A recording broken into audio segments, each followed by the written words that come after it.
for joining the 2025 World Rowing Organising Committee Sustainability Networking webinar. Quite a mouthful, but happy to have you all here, as well as our three presenters. This is our second edition of this type of webinar. Last year was our first, and we're happy to see that the numbers are increasing. This webinar is going to be recorded, so it will be available online on our World Rowing website, and the link will be available as a URL to be shared for anyone who can't make it today. Welcome from my side. I'm Maike Betts, World Rowing Development Sustainability Coordinator, working in a small team at World Rowing under Sustainability and Development, and happy to have you here. I'm not going to speak long so that we can keep to our time and give our presenters the majority of the time to share their valuable content with you and allow enough time at the end for questions.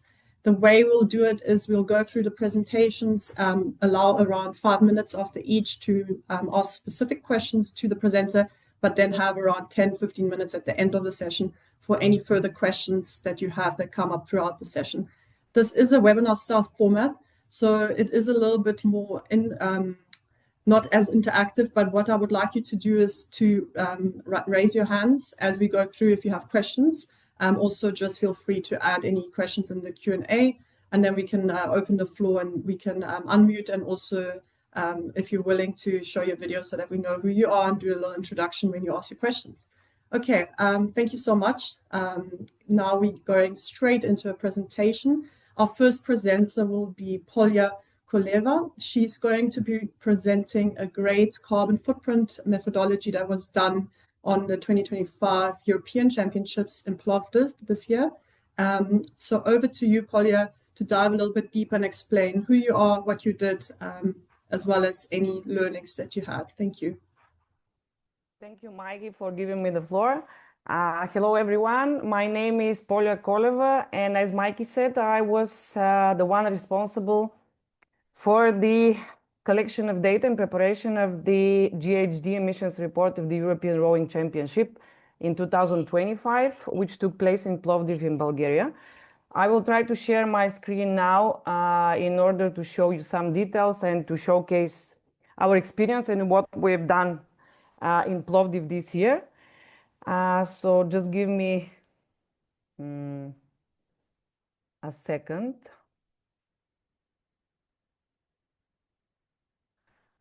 So, do you see my presentation now?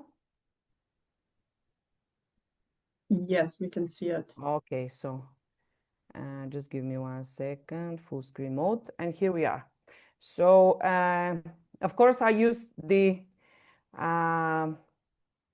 visual of the general report, which we produced for the European Rowing Championship. So, and trying to explain you how we did it, and to advise you, or to give you some advices how you could do it if you didn't do it already. But as we were the first ones, most probably you didn't do it.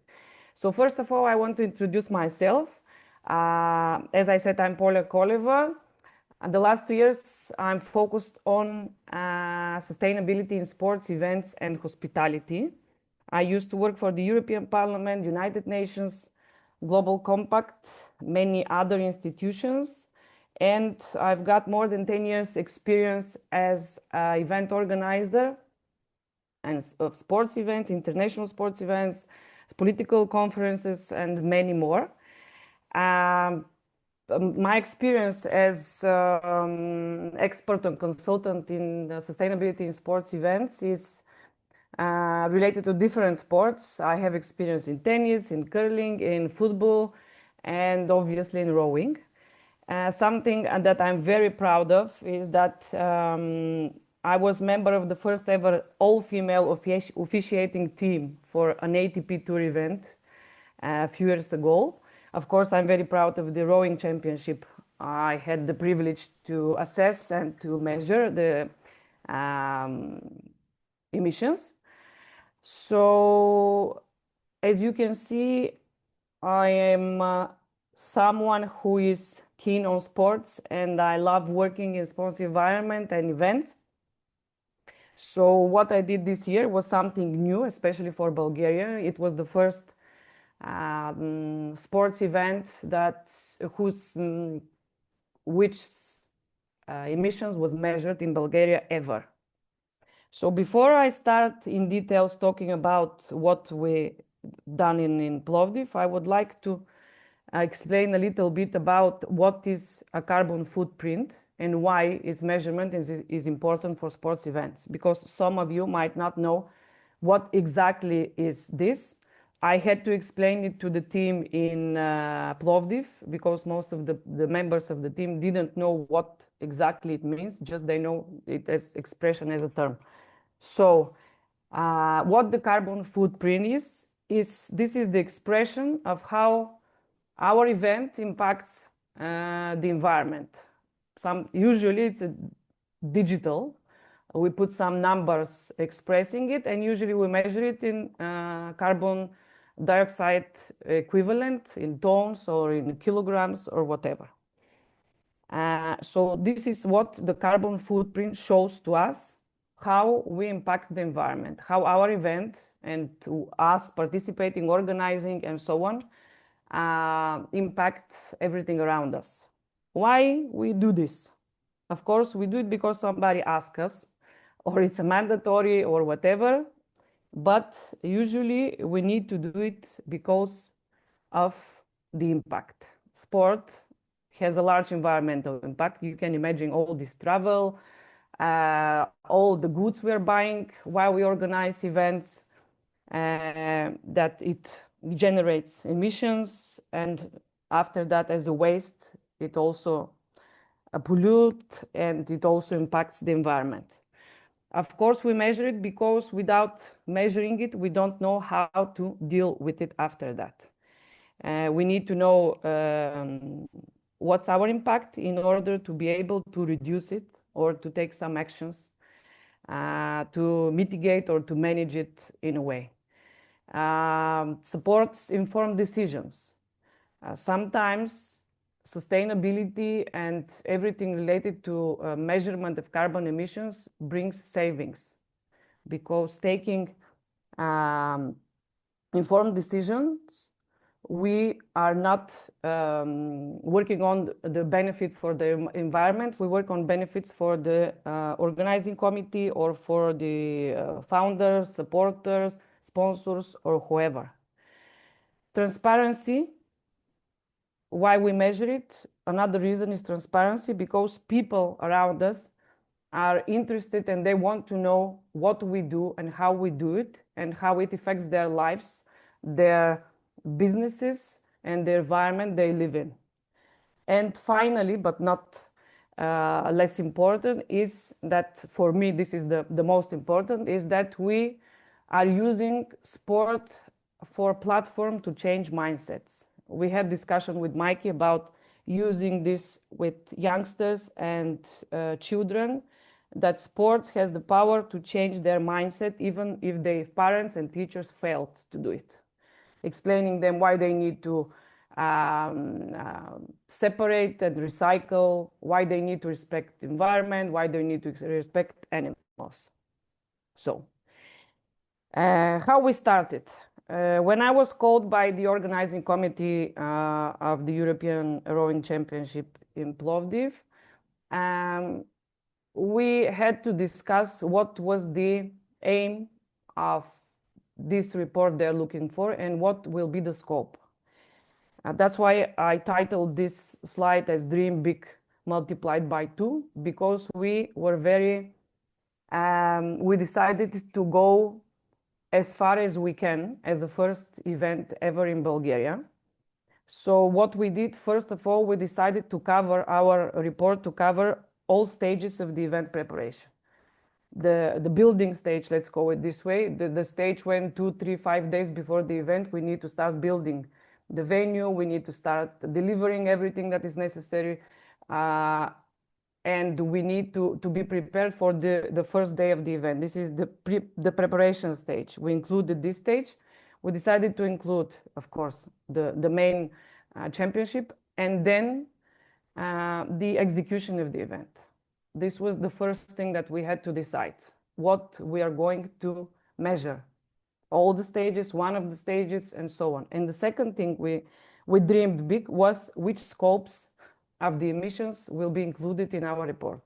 We decided to dream big, and we decided to include scope 1, scope 2, and scope 3. If you don't know what it means, I will show you in the next slides. So usually the scope 3 is the most difficult one to be measured because it's related to everything that is not under our direct control. So how we approached all this. So the report, we decided to use the standards of the GHG protocol. This is the greenhouse gas protocol. They have standards for accounting and for measuring. And of course, ISO 14064-1. We used the standards and we covered the full life cycle of the event, as I said before, and the 3 scopes of the emissions. The first one, all sources owned or controlled by organizers. These are the direct GHG emissions. In our case, talking about the catamarans and the boats and vehicles with, that were owned by the organizing committee. Scope 2, indirect emissions from consumption of electricity or heat. Here we talk about electricity at the venue. Scope 3, other indirect emissions, everything else you can imagine. Transportation, accommodation, catering, materials, logistics, so on, waste management. How we did it? So mainly surveys and questionnaires, Excel tables that I prepared in advance, and I sent it to each one of the managers divided by sections like transportation manager, accommodation manager, volunteers manager, and so on and so on, in order to be distributed to the responsible person to collect data. Be aware that you always have this data. It's something that you just need to decide how to use. Most of the data is already existing. What methodology we decided to use? So after reviewing a few options like calculators that were already set by someone else around the world, and because in Bulgaria we have some issues with the emissions factors, I decided to use a British one, which is called Trace by ISLA, because the interface and the software they were using was the friendliest for me. At that time, there were no free calculator. I mean, calculator that is so detailed to be used by events. Right now, there is one. I guess that you know it, but if you don't know it, it's called the Ocean Project, and it was developed by the European Olympic Committees. They have a web page. You can register yourself and use it for free without any issues. But at that time, this tool was not available and didn't exist, so I was not able to use it. So this platform is very friendly, and I will show you the results of the, of course, it's under design, but I'll show the results of the usage of this platform. So as I said, we divided the scopes into, and we covered, our report covered the scopes 1 and 2 and 3. Here you can see a breakdown of each of the organizations or each one of the sectors we were focused on. Scope 1 and scope 3 are the easiest things that you can measure because you have all the data. But when we talk about scope 3, it becomes a bit more difficult. International and domestic travel is very easy for you to summarize the data based on the arrivals and departures of the teams. Don't forget connecting flights. Local transport is also easy for us because the company you're hiring, they can give you the details if you have asked them in advance. Accommodation, again, it's easy for you. You will get it from the hotels. Food and beverage, also waste generation, a bit difficult if you don't have a system to collect and to measure the quantities. Materials, also easy. Logistics and contractors activities I think it's fine. But the issue is, which is included in international and domestic travel, is about the attendees. It's very difficult to ask questions. Where are you coming from? How many people? What kind of fuel is your car, and so on. But there are solutions also for that. I don't have time now to explain all this. So data collection, I've already mentioned.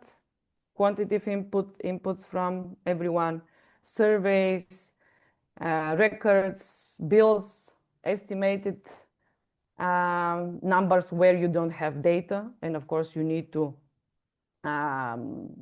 put some notes about this, that you have some limitations, what kind of limitations, and so on. And in order to produce the final report, this is how it's a part of our report. This is how it looks. This is the total emissions of our event without limitations and assumption we talked about. Here we are talking about what is the total and what is it equivalent of. The next page is,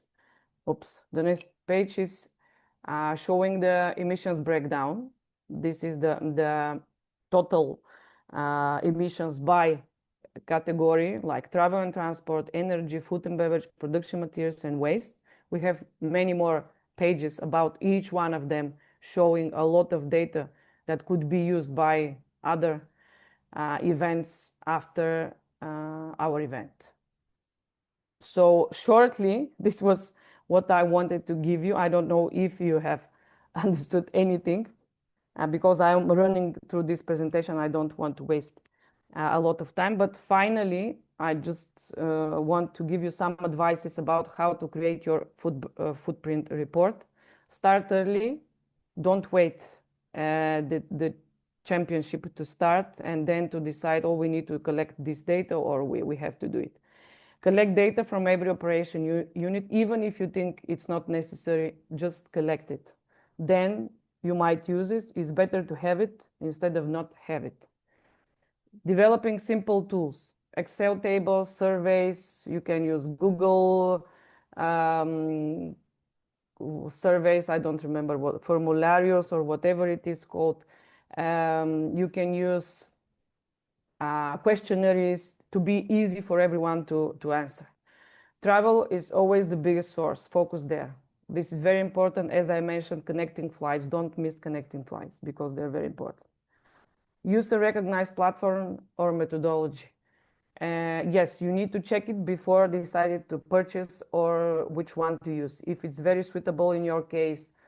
And I want to mention that this new tool by the European Olympic Committees, the Ocean Project, is especially done for sports events. This is the difference between this one and the others that are around the world. Document all assumptions. Assumptions are very important. We need to show the limitations.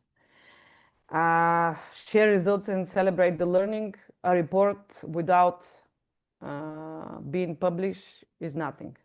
No one is going to use, no one is going to improve, no one is going to do anything with it. As I said, use the report as a tool for change. Young people need motivation to change and to follow good examples. Engage the teams, athletes, and volunteers. Without them, me as a single consultant or someone else as a sustainability manager is nothing. We will not be able to do anything. So shortly, this was what I wanted to share with you. I'm available for everyone if you need any questions. If you have any questions, sorry, or if you need any information, I'm here, and after that, to share it. I will help anyone, and hopefully we'll continue this tradition in rowing events, and not only here in Bulgaria. So thank you for your attention. Thank you, Polya. That was really informative, and I hope all our attendees were able to take away a few lessons. I have shared the links of both tools that Polya mentioned, the Ocean tool as well as the tool that you use, Trace, in the chat. Feel free to check it out. And I'm also sharing the link where the carbon footprint report from Polya and the Plovdiv OC is uploaded on our website. Please have a look there. All the slides are up there. If you have any questions, feel free to put them in the Q&A or chat throughout the presentations. Otherwise, you are also welcome to reach out directly to Polya later on if you have any further detailed questions on all the scope 1, 2, and 3 and the measuring. It is quite a complex area, but I'm very happy to see, and I also want to congratulate the Plovdiv OC from this year that you took on such a big step forward, because this is a game changer and this is quite revolutionary within sport events in Bulgaria, but within world rowing events. So well done, congratulations, and I hope others will follow you in your footsteps there. So well done, Polya and her team. We are moving over to our next presenter. Unless there's any questions, I don't see any. I will come back to that at the end. Our next presenter will be Yonca Bartu. She was the Sustainability Manager for the 2025 European Rowing Coastal and Beach Sprints Championships in Antalya. Yonca, the floor is yours. Thank you so much. Hi, everyone. My name is Yonca, like Mikey said. I am going to share my screen now. All good? All good, can see. Okay, perfect. So just a little bit about me before we start. So I actually come from a different sport. I played volleyball for 13 years of my life and then switched over to rowing just this last year. I was actually competing at the European Championships, but I had 2 years of sustainability consulting experience. And so when the OC reached out to me to ask me if I could take on the role of sustainability chair, then I was more than thrilled to take the position. So, like I said, I was a professional volleyball player. Then I switched to rowing. Now I'm rowing. Most of my time is spent training, but I'm also working on the side. So let me begin. Let me see. Okay. So I'm just going to go over the vision and event concept quickly because I'm going to go back to it. So this was the event concept we had. We centered it around plastic waste and the conservation of the ecosystem of Antalya's coasts, because since it was a beach sprint event and a coastal event, well, everything was on the beach, and so we kind of had the opportunity as well as the challenge to protect all the flora and fauna that's in the area. And this was the pillars and targets that we had. We divided it into three separate major pillars. One of them was plastic-free futures, protecting and restoring biodiversity, and we wanted to engage the local community as well. So how I went about this before everything started, World Rowing sends you a checklist. Basically, most of you probably got it, or if you haven't, definitely use it. Mikey and I went over it. It's definitely a tool that's worth using and going over extensively. It really helped me shape the strategy and the pillars and the targets and all of that. And here I took some notes going through it. It really helps you see where you can actually do something because, for example, if you know anything about Türkiye, we're not part of the EU, and so we're not part of any sustainability agreements that are within the EU. So it's quite difficult to take major steps in a country that hasn't really taken major steps in itself. So we're trying to do the best we can with the tools that we already have at our disposal. What we did have that was great was we already had a local humanitarian group that was protecting the area. So the beach that the event took place was actually a turtle nesting site. So this is amazing because you can kind of see where the turtles were if you go in season. However, it can become a challenge if you are going during nesting season and you have to plan a whole event in the area. You have to protect those sites. So what we did before anything, I kind of knew the area pretty well. So I reached out to this organization and basically had them guide us through the process. We've already done a beach sprint and endurance event here. So what kind of challenges might we be faced with if there is a hatching that's happening, or if we missed, or if it's happening, if a hatching is literally right in the middle of the event, we need a plan B. So that's something that is important to know because especially for coastal events, you can be faced with things like this. And that's why it's important to start off planning very, very early and have a plan B. But we were lucky that we had this group, and so we had them set up a tent where they can engage with locals, and as well as, so we also had in the area some sea daffodils that needed protecting. So we kind of surrounded the area and didn't let anyone in. We put some QR codes and some I can't think of the word right now, but we had some information panels. And so that way the people can know why we're protecting these areas and kind of make them more aware of the surroundings that they're in. We also, so the reason I say go through the checklist one by one for every country and for every event, there is going to be some low-hanging fruit. It's kind of a bad way to say this, but I think it's very, very important when you're building a sustainability strategy to see the things that you specifically for this event or for your area, you can actually achieve pretty easily and that you can build on top of. So for example, for us, the Turkish Rowing Federation had a mandate that was set up in 2024 to ban all single-use plastic water bottles from race areas. So this was great for us because that way we could kind of build our whole strategy around that without having to kind of force any federation or local government to do anything new because they already had this mandate we could kind of use. So what we did is we set up water refill stations. And I do want to point out that in Turkey, there is like the water is not drinkable from the tap. So most of the water that you can get is from plastic water bottles or big plastic water jugs like this. So, like I said, for every country, what you can achieve is going to be different. And so this is what we kind of worked with. So we had these water dispensers, and then we brought in these these dispensers with like a tapping system that's totally manual, which actually, every household in Turkey has that, but turns out to be one of the most sustainable practices for water dispensing. So we ended up setting up those all around the racing area. And yeah, so this was definitely something that we could build on. And we turned this into an opportunity to bring your own bottle campaign.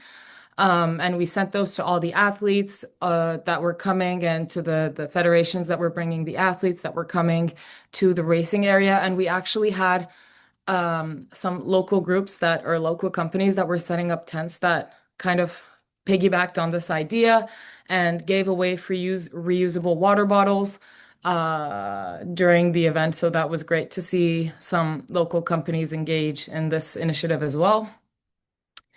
So other than that, we had obviously World Rowing has a partnership with WWF. And so we actually did two separate projects with them. One of them was the Adopt a Beach. So I'm not exactly sure, but in WWF Türkiye, there is this kind of practice that goes all around beaches in Turkey, selects a specific area and then cleans that area, and over time goes back to clean that area and and tracks the progress. And it's done. We kind of measure we separate the trash, we measure it and see how much trash we've collected. It's done in a specific way.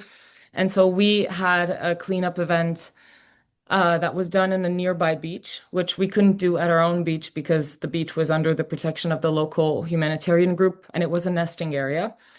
So we had this, and what we did a few days prior is we had some athletes, including myself, put up a manta net right behind a coastal boat.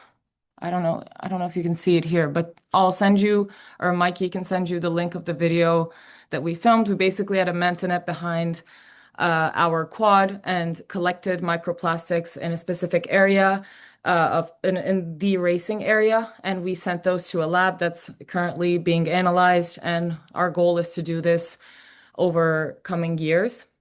And this is an image from our cleanup operation where we were kind of cleaning up all the trash and separating them to see what trash goes into what category.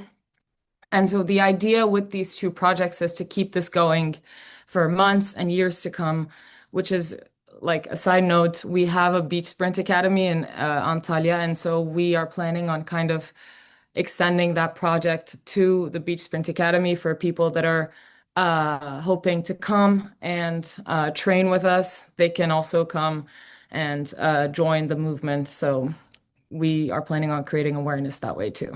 So this is actually the video from Instagram, but I'll send the link as soon as I'm done presenting. And so with all of these, we kind of had the idea of, okay, this is definitely going to be centered around plastic. And this is definitely, we have to talk about the turtle habitats and the biodiversity that's in the area. And so that's how kind of the event concept of tackling marine plastic pollution was born. And then we separated these into pillars and targets, because when you're a sustainability consultant, we love pillars and we love setting them up under targets. So if you want to have a look at them, I can share the presentation. But I kind of want to go over some two major challenges that I have experienced for this event. So apart from the pillars and targets, we talked about a lot of things with the OC, and depending on the way your OC is set up, I think the overall goal would be the sustainability to be integrated in every aspect of OC, and there to be meetings all the time. And that's not always the case, unfortunately. So some things that were agreed upon and shaken hands upon were not implemented. For example, we had some issues with trash, which were then solved in the World Championships. But we had issues with trash not being collected and not enough bins. So I think one key takeaway is that I kind of wish I did more of is definitely to be persistent with the OC and kind of push them. This is happening. Yes, this is happening for sure. And always kind of check in regularly. And then for sure, the way our OC was kind of happening is we had some names that were in the OC, but sometimes those people didn't really have a say in what was going on. So it's definitely important to know everyone's responsibilities and who you can get help from. Because like the previous presenter said, it's not something you can kind of do on your own. You can give them the strategy. You can say, this is what we're doing, but then everyone has to kind of shake hands on it and apply it all together. So it's definitely a team effort, and not everyone is on board with sustainability sometimes, but it's important that people understand that it's something that's in the long run, especially for coastal and beach events, in my experience. We want to keep using our beaches. We want to keep using what Mother Nature gave us. So we definitely have to take care of it and preserve it and perhaps make it better. So to you, Mikey. Thank you, Yonca. Great presentation. I think exciting practical examples for a lot of organizing committees to take into their own planning, especially when it comes to partnerships with local NGOs, not just focus on WWF, but also looking at any other environmental conservation NGOs. So it was really great to see how that came together in Antalya. And then also just pointing out the challenges, which is really important. So thanks for highlighting that. Always good to learn from those, and others can take those into their own planning.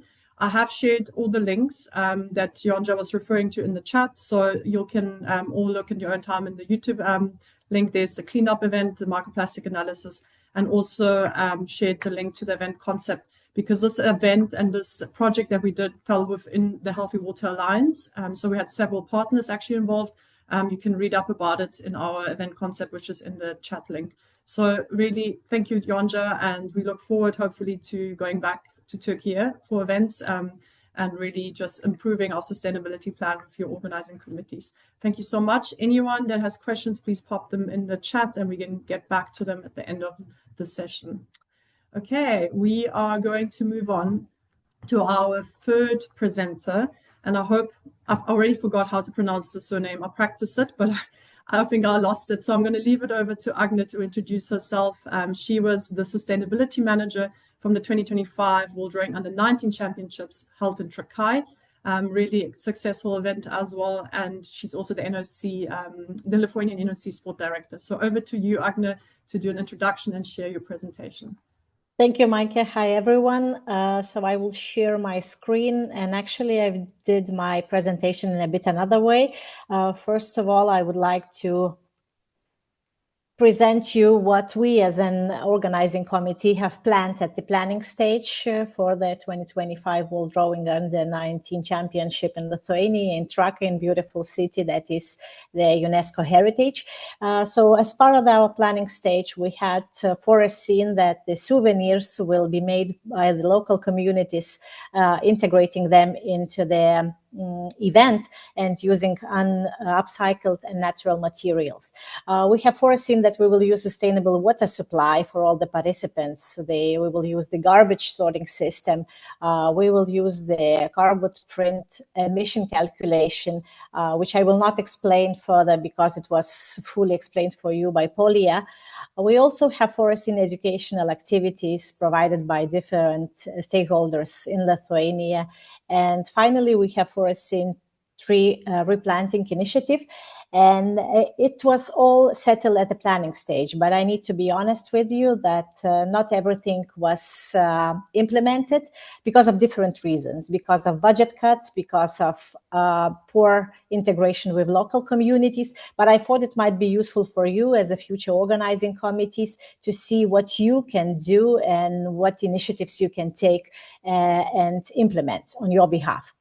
But one of the initiatives that we have successfully implemented, and we have approached the university, the Kaunas Technical University, which is based near, not far actually from Trakai city, and we asked them to help us with the carbon footprint emission calculation. As we, as an organizing committee, we didn't had any experience with the calculations.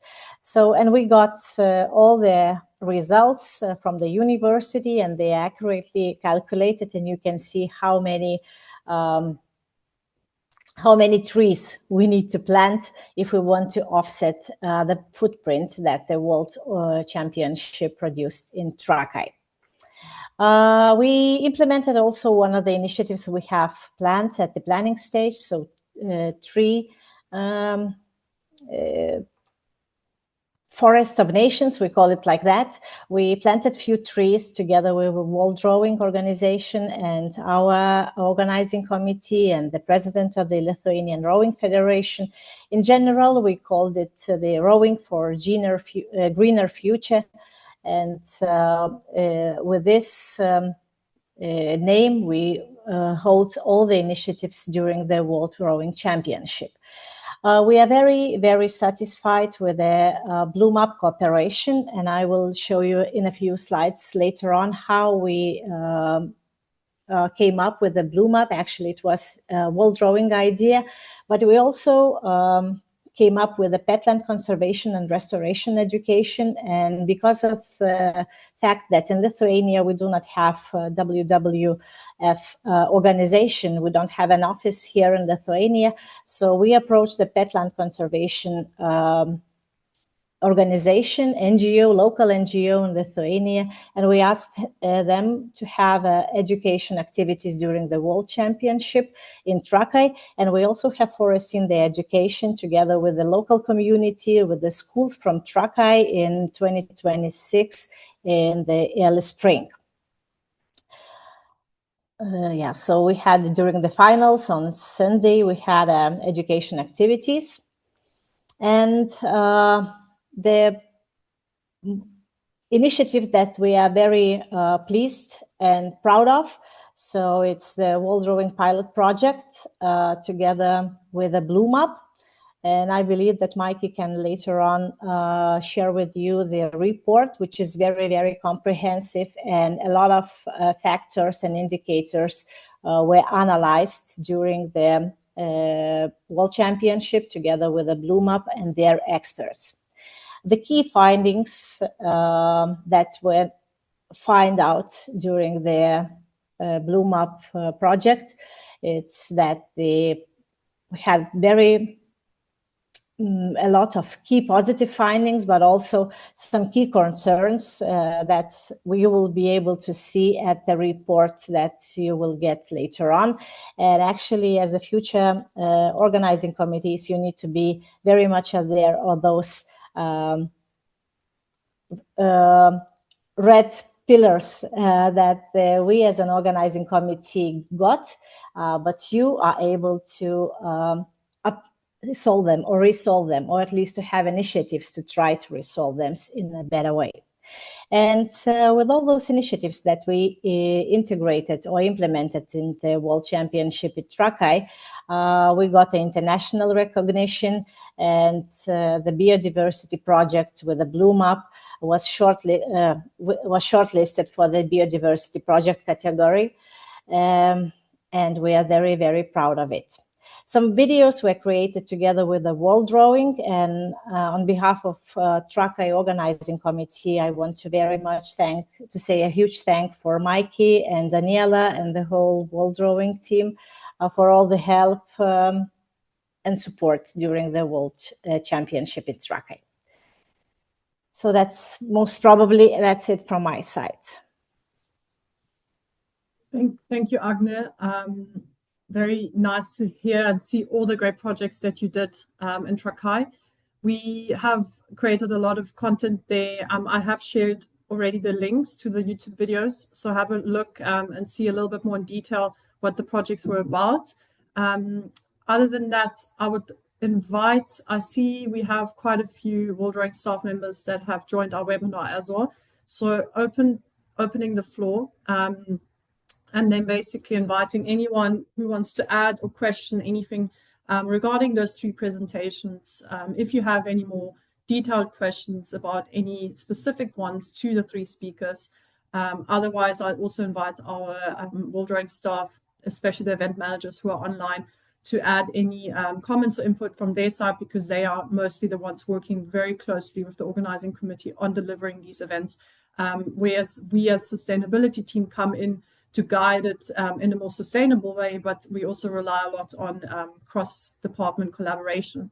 So happy to have anyone raise their hands, put any questions in the comments, or let me know if there's anything that you are looking for and you weren't able to find on our website. I'm happy to share the link. But other than that, thank you to Yonca, to Agne, and to Polya for your time preparing your presentations, and also just to speaking about it, because the whole point of this webinar is about showcasing the great work that you did as an organizing committee within the 2025 season, but also encouraging those that are going to be hosting events next year in 2026 to take on some ideas that you've shared today and some learnings into their own planning. I see we have a full house. I think almost every single organizing committee for next year has joined today's webinar. So thank you so much. It really means a lot to see the numbers increasing from last year's first edition of this webinar to this year's second edition. So it does mean everybody is taking sustainability a lot more serious and taking them into their planning and into their operations. Yeah, I will give it maybe just a minute or two to let anyone ask a question. I think people are shy or they're having lunch, but this recording will be available. We'll edit it and we'll have it online. I also have my colleague next to me, my boss of the department, Daniela. So I see also a hand, and this is my other colleague. So let me just allow to talk. Great. Okay, Pat, you can. I think you can unmute yourself.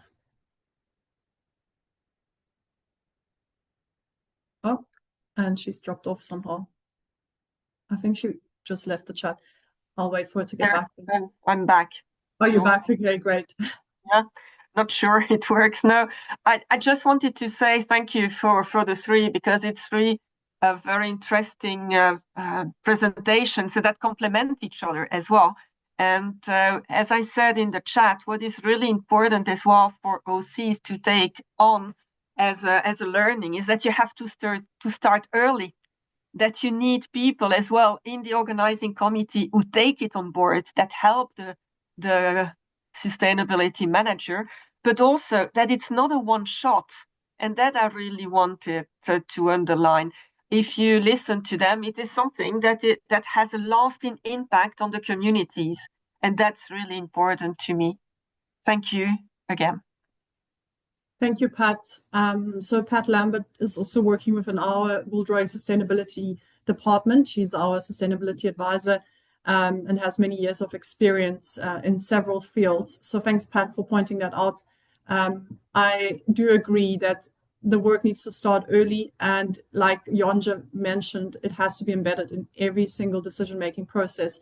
Sustainability, it's very important, and I think the learnings are very much that it used to be an afterthought, but it's not anymore. It's really become about mainstreaming sustainability in all areas. We in World Growing are trying to improve that process ourselves in-house. So we really trying to lead by example and really hoping that the organizing committees can do the same. Okay, let's see if there's any other hands.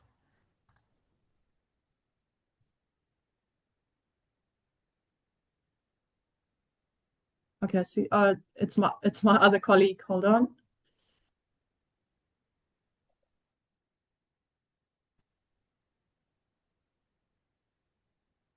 Hello, everyone. Thank you. First of all, to the presenters. It was lovely to hear from you, and I'm sure this has also been an inspiration to the future organizing committees. My question, direct question to Polya on the carbon footprint calculator, because I think this is also an opportunity for OCs in the future to start planning and preparing future measurements. We at World Rowing have been also measuring our carbon footprint, and so checking our baselines. This is also helpful to help us try to find strategies and climate action plans to reduce our footprint and to find strategies to offset in future whenever possible. So my question is, how long did it take for you from A to Z to complete the carbon footprint assessment? And in terms of the tool you have used, was it an easy tool to use, and what was the cost of using that tool? Thank you, Daniela, for your questions. So first of all, I will start with how long did it take? So I met the organizing committee, let's say in January. We were in discussion for a month. Then the preparation took me like 1 month or something like that. But as soon as the championship was over, the report was ready in a month, because the team was very cooperative. During the championship, I was there, I was present there. We were discussing on a daily basis what do we need, what we need to focus, what we need to change, if we need more data, if we need more details, and so on. I could say that after the end of the championship on 1st of June, I think that until the end of June, I collected all the data, and then I had 1 month to summarize, to work, to enter the data into the tool, and to produce the report. I mean, the final version of the report was sent to the organizing committee in the middle of August. Regarding the tool, it was very friendly, it was easy to use, but because it's not a specific tool for sports events, there were some things that were not matching. But the team of Trace was very helpful. I was sending them emails, asking questions and so on, and they were replying to me in hours during the same day. So it was easy for me. I even gave them some feedback, and they need to change some things, but still for small events, for events without budget, for sustainability or for measurement, it's better, in my opinion, to use free tool as you have it made by European Olympic committees. Thank you so much. You're welcome. Maybe I can ask another question. If you have to start a project now, would you consider using the same tool, or would you consider using the new ocean free tool, let's say? It's a good question. I'm experienced already with this one, the Trace, but for sure, it's not because of the money. It's because the Ocean project is dedicated to sports events.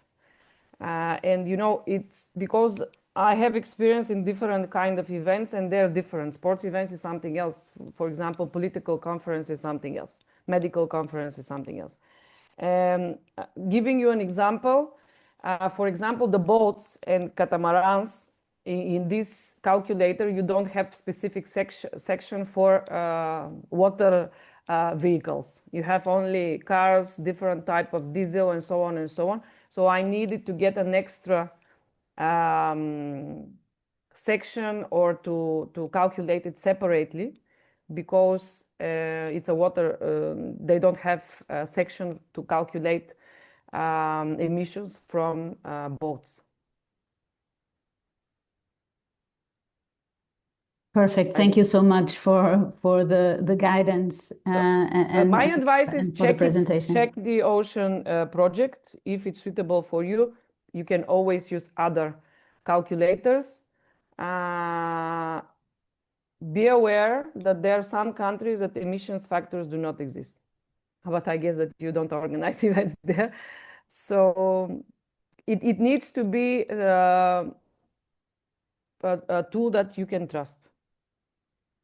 And for example, this trace, it's over. I paid just to use it as a calculator, but still I can access the data, enter, and do whatever I want in the tool. Thanks, Polya. I think we have one more question. I think it's Pat. Go ahead, Pat. Yeah, sorry, I just wanted to add a little bit to what Polya was saying about the ocean tool. It is by the European Olympic committees, but you can also use it outside Europe. It's not limited, just that I don't know who is participating, but in case you have people from outside Europe. And as far as I understood from the EOC, they are still working on it, because for the moment it is very dedicated on NOCs, because it's the Olympic committees, but they want to continue and develop it for events. So as Polya was saying, keep an eye on it. And I also believe that our Lithuanian OC and Agne can give us some more information about what they are doing at the moment, no? Agne, sorry to put you on the spotlight. No, don't worry. So I know that European Olympic committees are expanding the ocean project and the indicators they are measuring. So hopefully it will be even more NOCs would be able to join it. And also the indicators that they're being measured will be included there. They, at least what I had information, so it will be more updated in the mid of 2026.